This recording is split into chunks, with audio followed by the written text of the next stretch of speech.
Hello Year 4. This is session 4 of this week's author's work, and we're continuing looking at explanation texts. Now, you remember yesterday I asked you to write an explanation text, and I suggested you might like to write one on how a bicycle works. And I left my plan, and here is my text.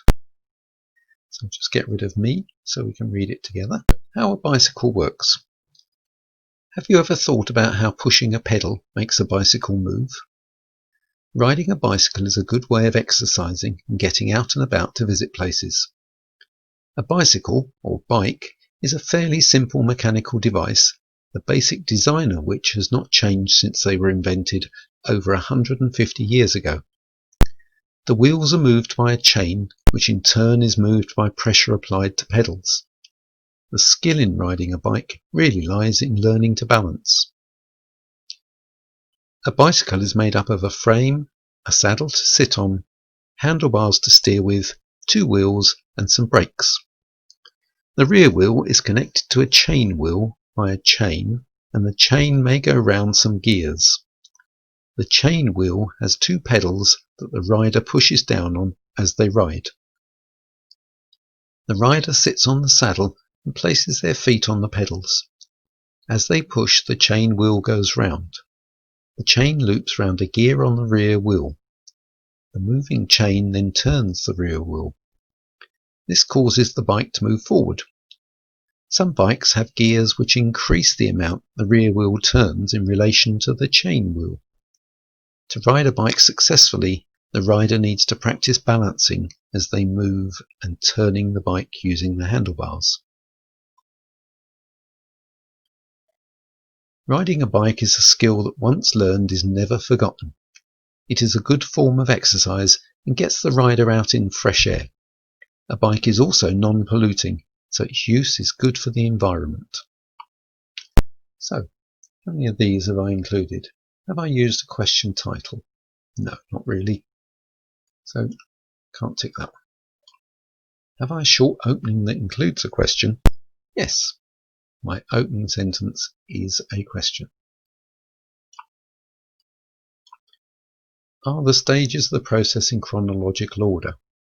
Well, I think I've met that one, because I've started with the general paragraph, then I've explained what the bicycle is made up of, then I've explained how you make it move. So, yeah, I'm going to tick that one. Have I used technical language? Well, I've used all the correct names for the parts of the bike. So yes, I think I've used the technical language. Have I got diagrams or illustrations with captions? Well, there's my diagram. It's got labels, and I've added in a couple of did you knows. Did you know there are over 1 billion bicycles in the world? 400 million of them are estimated to be in China. And 50 million bicycles a year are made. Did you know you can buy tricycles? Not just for small children, but adults can buy them as well, which is especially useful for people as they get older and they start to lose their sense of balance. So, yeah, I've got diagrams and I've got illustrations. So now, I'd like you to have another go at writing a different explanation text. I'd like you to explain how a light bulb lights up in a circuit. Now, I know you might be thinking, yeah, I'm not sure I can explain that. But if you've looked at this week's inquiry videos on the school's YouTube channel, or you've read the PowerPoint documents that are on the class webpage, they explain how circuits work and how a light bulb lights up in a complete circuit.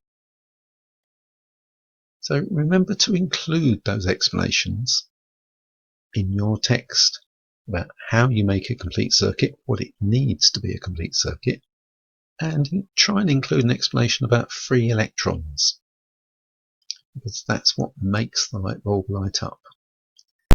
And then you could finish with a mention about how useful electrical circuits can be.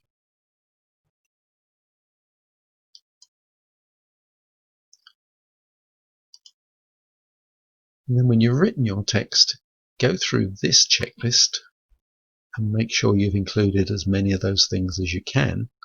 And if you haven't included them, then go back, do a bit of editing.